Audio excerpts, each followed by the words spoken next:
Greetings and welcome to another edition of the Pedalshift Project.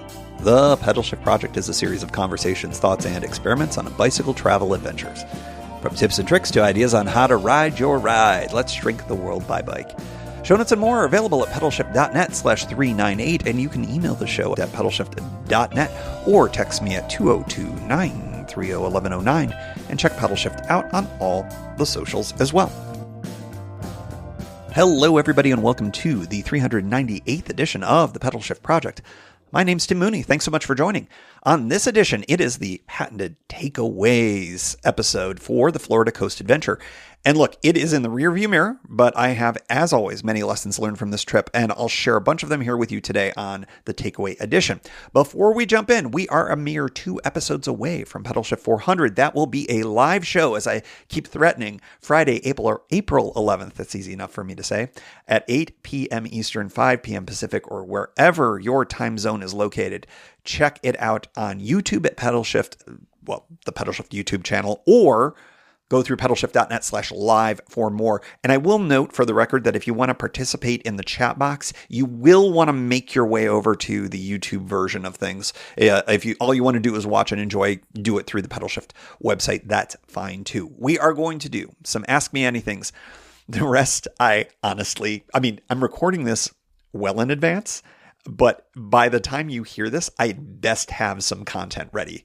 And ask me anything for sure. But it may be surprises. So there's lots of things that could be happening by the time April 11th pops in. So definitely join. They're a ton of fun. If you joined us last time for it, that was the Mysterious James edition, and that was a ton of fun. And so I got a lot to live up for. But it is the 400th edition. We'll make it work. All right, let's talk about specific takeaways from the Jacksonville-to-Orlando bike tour, the Florida Coast Adventure. I think that a lot of this, I'm just going to roll through, rather than maybe some of the lessons learned so much, although they'll certainly come up, what I really liked about this trip. And I'm going to start off on that day one. I loved the ferry. The ferry across the St. Johns River was scenic, it was unique, it was fun, and even though it was only like a quarter mile, maybe a little bit more than that, ferries are fun. Those of you who are in Seattle, you get your ferries. Those of you who are elsewhere where ferries are part of your life, I'm jealous. I love me a ferry. And to be able to have that be almost like, it was 10 miles in, but effectively towards the beginning of the starting line of things, I really enjoyed that. And I would like to get more ferries involved in my ride. By the way, I think the spring ride that I'm thinking about, I think there might be a ferry. We'll see. But I do love me a ferry as a part of my riding. So ferry ride to kick things off was great. The other thing that I thought was really important was the fact that on that first day, and really before then, I had to do a little bit of improvisation. And improvisation is a real lesson for everyone when it comes to these bike adventures. And so I've got that backpack trick. Again, shout out to Russ from Path Less Pedaled for inventing, if not inventing it, popularizing it. And certainly that's where I learned it from.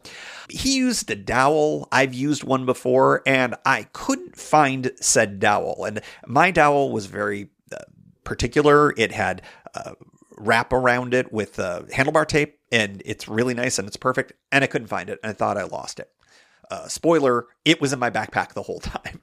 Exactly where I left it. I couldn't find it when I was looking for it, but there it was. But for the entire trip, I used a monopod, and that was all about improvisation. It worked just fine. I just needed to be sturdy enough to be able to hang the backpack straps around it. I zip tied that in just the same as I would my good dowel, and it was fine. It popped off that one time when the bike fell. I just re-zip tied it on and it ended up being plenty sturdy. It was probably lighter than the dowel that I use even. Was it stronger? Probably not, but it worked. And improvisation, very important. I think that's a super important thing to do in any bicycle trip. And it worked out. There was no issue whatsoever. I didn't even really think about it at all again after the fall until I took it off at the end of the trip, and it worked just fine. So the nice thing about something like that is if at the end of a trip I would have had a use for a monopod, well, I would have used it. It would have multi-purposed. But alas, no, I ended up carrying a dowel mysteriously in my backpack and also the monopod. But improvisation is the more key thing here. Last thing that I want to say about a takeaway from day one is the gate code situation and the end of my day. I got really lucky, I'll be perfectly honest, because the way that I think that went down could have been adding more miles for me. So how did I get lucky? I was riding up to that gate. And by the way, the reason why this was important is because it shaved off a bunch of miles, but it also committed me to ride to that point. And then if something had gone differently, I would have had to turn around and do those extra miles. So it would have been bonus miles. But I was lucky. And somebody who was walking their dog from the campsite was going back in at precisely the moment that I was.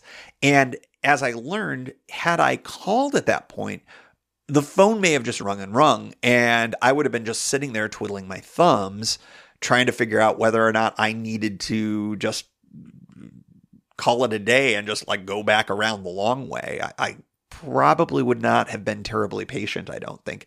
Although on day one, I did feel pretty good, so maybe I would have been a little more patient. Who knows? But having that gate code later, of course, ended up becoming everything because that allowed me to exit that way the next day. So Anastasia State Park is a really interesting spot for a bike tour camping opportunity. Did I say opportunity twice in a sentence? I believe I did. That I think you should consider. And if you do want to use that back way, it's available. You just maybe make the phone call a little bit earlier than I was planning on doing. That probably would have been a better choice for me. But the takeaway was, hey, I ended up making the right decision, but I ended up getting a little lucky at the same time, which as we transition to day two, let's talk about bad luck at the same time. That was a tough day. And it's funny because as I was recording it, I do something for you all that I think is maybe not the real situation sometimes. I put on a pretty sunny disposition, even when things are going south. And that was one of the tougher bicycling days on any bike adventure I've ever had. The wind was so ferocious as the day continued. And as I learned later, and we'll get to that for the day, one of the day 4 takeaways, I could have gone even earlier. I probably would have been better served by leaving before dawn. And that's something that, again, we'll talk about in a little bit later. The winds weren't so bad right at the beginning of the day, but they got progressively worse and worse. Now, would I have made it all the way? No way. I would have tapped out. But there were other opportunities further south from Flagler Beach. So that route adjustment, the shortened day, that was necessary. The 20-mile fast forward was necessary. And it also gets to the concept of the fast forward. It was not fun anymore at that point. It was, I don't want to say dangerous, but it was just, I was just completely spent. Even if you had said, Tim, I'm going to give you $1 million to go the rest of the way, I may have said, I will try, but I don't think I would have made it. I think I was in a really rough spot, no matter how much of a break I took. And I took a pretty long break because I was, hey, I'm getting my ride anyways. I'll take a long lunch and all of that. But it was a tough day. And it's a reminder that sometimes the weather, the wind, the rain, the conditions are going to throw stuff at you that will change your plans. And I'm fortunate that I was in a place where a fast forward was possible. If this had happened in the middle of nowhere like it did the year before, I just gutted through it. And I have to wonder if my threshold to call it and go for a fast forward is lower when it's available and very high to non-existent when it's not available. I suspect that's a piece of it right there. But what a challenging day. What a lesson learned. I'm definitely going to learn more about prevailing winds and things like that. I thought they went from north to south. I'm still not sure. That was pretty gnarly. It was pretty crazy. And I don't think it came across how cooked I was in the pod. I just put on my sunny face, man. And well, anyways. The other takeaway from day 2 that I thought was actually important was bananas. BANAS, for those of you who are Gwen Stefani fans. That banana that I had at the end of the day from the prior day, I believe it was the prior day, ended up being helpful for the rest of my trip, and including in day 2 as well, because there's potassium in there, and potassium is a part of your electrolytes that you end up taking. So I think one of the things that I'm going to do, whether I remember to bring my electrolyte pills or not, is to rely on said banana. And I know so many cyclists use bananas as a piece of their nutrition, their energy, their fuel. They're great for all of that. There's some interesting stuff about green bananas being good for you as well as part of all of this. I need to do more research on that. But in any event, I think that bananas are a fantastic electrolyte solution for you when you are riding, certainly for me, and that is something that I'm taking away. And I throw that into day 2, although I think the lesson was really started on day 1, but it was important on day 2 and then beyond as well. Day 3, we had some good takeaways in day 3. I found that the headwinds and the humidity made for a tough solo ride on day 2. There was no fast forward on day 3. I was able to knock out the miles. It was a much shorter day. You'll forgive me, I don't remember the mileage on it, but it was in the 30s as opposed to the 50s. And it was sticky and it was muggy, but it ended up being better because A, later on the miles, but B, smarter pacing when all was said and done. I started early, I got out, and it felt good. And that was really important too, because if you have a tough day the day before, it's really nice to have a shorter day or a way to get your brain back into phase.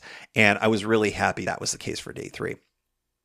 One thing I'll mention about day 3, and it was really, again, the transition between 2 and 3, that was the issue, is noise at the campgrounds. And this was the second year in a row, I believe, that I have found this to be the case in the Daytona area.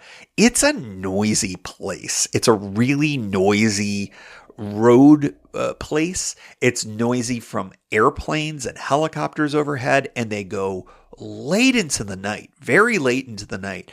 And when you're used to, maybe not, wildernessy is maybe overstating it, but when you're used to a typical camping situation where I'm on the C&O or I'm out in the bush a bit more, that kind of a thing is very different. And these winter rides, of course, tend to be in more urban areas through the state of Florida, but in the Daytona area in particular, man, noise really impacts your ability to get to sleep. So having the ability to have some earplugs with you, all sorts of different things, it really does help you be able to go to sleep. And if you're like me and you tend to time shift, you tend to go to bed early and get up early, which is so funny to say because in the rest of my life, that is the opposite of what I do. But when I am doing the bike trips, it's early to bed, early to rise.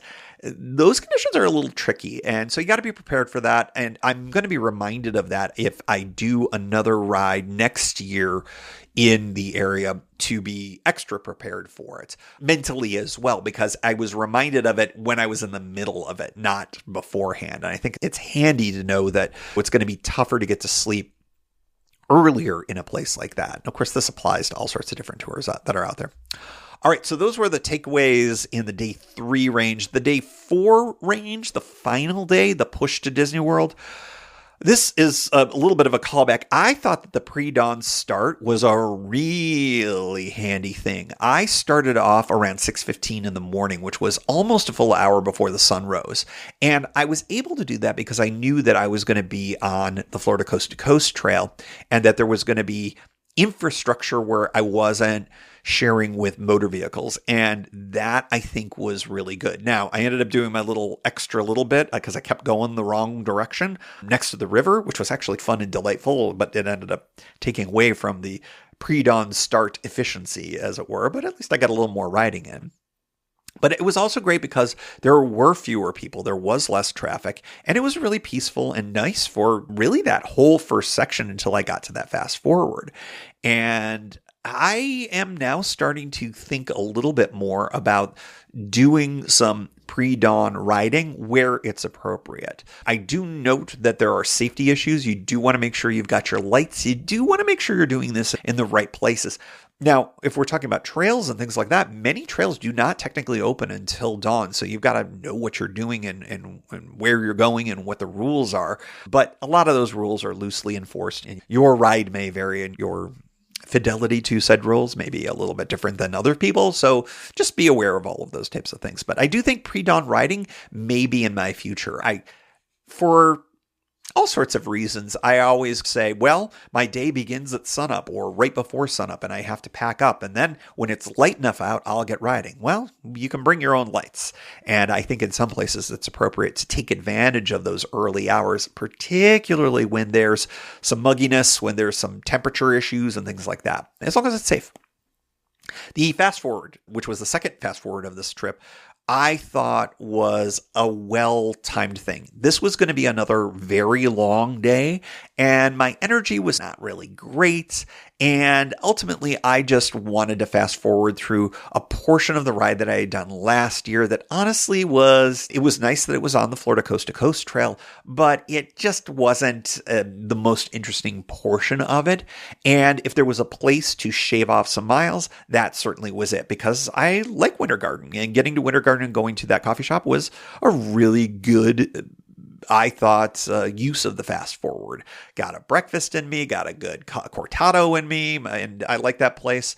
Winter Garden's a little bougie in that particular area, but that was fun, and had a nice talk with people about my Brompton and stuff like that. So it was cool. It was a good choice. The other thing that I'll mention is the efficacy of the fast forward. When you are getting a ride share in the States and maybe elsewhere as well, I think it's a good idea to get picked up at a place where getting picked up is a normal thing. And that's why I chose to get picked up at a hotel. And that actually, I think, was really handy, because I think you're even more likely to get picked up when the situation is not some random place. I have no data to support this, but I do think that just is easier, better. It's facilitated a bit more. Also, especially because you're going to be taking stuff off of your bike and maybe throwing it into panniers or larger bags like I do. You just have a good spot for all of that. And it just all works out. I think it sets the expectations a little bit for the person who's doing the driving. And yeah, I think that's good. Now, many of you may not choose a ride share. I certainly have used transit for other things, and I've just thrown my bags together at the bus stop when I've done that. But I thought this worked out really well. And I'm glad both fast forwards existed, and I'm glad I did them, because I think that it ended up focusing on the parts of the rides that I really wanted. On the second day, it was because I was just cooked. And on the fourth day, it was because, okay, I want to get to the new part of the ride. I want to connect Winter Garden with Disney World in a different way than I had done it before, and it worked really well. I thought that was really quite good. That leads to the last takeaway here, and that is the challenging finish. There was just a lot more traffic on that final approach than I was used to. And that was particularly true at that one intersection north of where a lot of Disney cast members enter into the property. That intersection is a hot mess, and there is no bike infrastructure there. There are no shoulders. There's nothing. The good news maybe is because, and I mentioned this during that part, when you're riding within bumper-to-bumper traffic, the speeds are slow. So I'm not worried about getting collided with or anything along those lines. But, when people are driving in those conditions, sometimes they go to their phones. Maybe they're not looking for you. That could create some very serious safety concerns. But I didn't experience that. It was fine. I just don't like ride. Those are my least favorite conditions to ride in. I would rather ride on a 50-mile-per-hour road with a minimal shoulder than be in bumper-to-bumper traffic. I don't know if that is a logical position, but it's how I feel. And then beyond that, the traffic, especially once I really got onto Disney property, there was more traffic. But, once I got past a couple of choke points that I've identified a few times now, I think that's the third time I've taken you in that direction. It was fine. And actually, even getting past those choke points were easier than before. So it was a bit of a mixed bag when all was said and done. But yeah, it was nice. It's been a nice little tradition that I've done to ride to Disney World all these years. And I think this is going to take me to my final takeaway here. I'm not sure if I'm going to do the same kind of Central Florida ride next year. I think I've done it. I really have enjoyed it. I'm not promising it's going to be different next year, but I think I might be ready for seeking out and doing some research over the course of the next few months as I'm sitting here in the late winter and the transitioning to the early spring. You're hearing this in early spring, of course. About thinking about where's another place to do a warm weather ride that would be fulfilling and fun and interesting and different. And so I think that might be in the cards. You do have to go pretty far south to get consistently decent weather that time of year. And so that could mean that I am going to go outside of the country, or I may go to a different part of Florida, or I may go to Texas. I've been threatening Big Bend for a very long time. That could be interesting. Or if it's not too early in the season, maybe considering doing part of the southern tier, especially out from California to Arizona, perhaps. So a lot of different opportunities that are out there. And I think that maybe this was the trip that finally put this one to rest. At least that's how I'm feeling right now. Ask me again in January when I do the preview for, hey, we're going to do another Central Florida ride. And you can make fun of me if that's the case. But yeah, I really enjoyed this. I think that this was a nice little capstone potentially on doing this, and maybe I'll revisit it again. Maybe I want to go back to Tampa again. I do like that. There is one little caveat that I'm going to say here. I have not done the western part of the Florida Coast to Coast Trail that starts well north of Tampa. I have rolled my own route through Lakeland and gone that way just to make the trip shorter. It is not crazy for me to maybe consider, before I bid adieu to the Central Florida riding, that I do the western portion of that goes well north of the Tampa area. So that might be something that would change my mind. So I'll throw that out as a caveat for next year potentially. But I have really enjoyed these rides. I think it just might be time to start thinking about something else for the winter ride. Is that 2026 or 2027? We will see. You will know. You will be the first to know. All right. Well, that is it for the takeaways here. I hope you enjoyed this ride as much as I did. I really found it to be challenging. I'm glad that I was able to be nimble. I was glad that I chose the fast forwards when I did. I'm glad the bike performed really well. It's going to need some TLC now, I'm finding. I think the saddle needs a little bit of adjusting. I think that the bike might need a bit of a tune-up, maybe a new chain. It has served me so well throughout all this, and I got to get it ready for whatever its next adventure is. But I think that the Brompton is going to be used later in the year. I think we're starting to get to the point where I'm starting to look ahead to maybe using the e-bike and, of course, the acoustic safari for future adventures. And yes, I do have plans. I have thoughts. I have a week circled on the calendar for a future ride, and I'm very excited for that. So much more to come. And again, I hope that you enjoy. We're going to have one more episode before the Pedalshift 400. I hope you get a chance to join me live for that. Again, that's going to be Friday, April 11th at 8 p.m. Eastern, 5 p.m. Pacific, or wherever your time zone is. I hope you join. I'm excited to mark the occasion for the 400th edition of the show, and I'd love for you to join me. Thank you for joining. You can find Pedalshift at pedalshift.net for more great bicycle touring content. You can hear the Pedalshift project through Apple Podcasts or your favorite podcast app. Opening music courtesy of Jason Kent off his self-titled album. The track is called America. Check out his band Sunfield's latest release, Mono Mono, wherever cool music is available.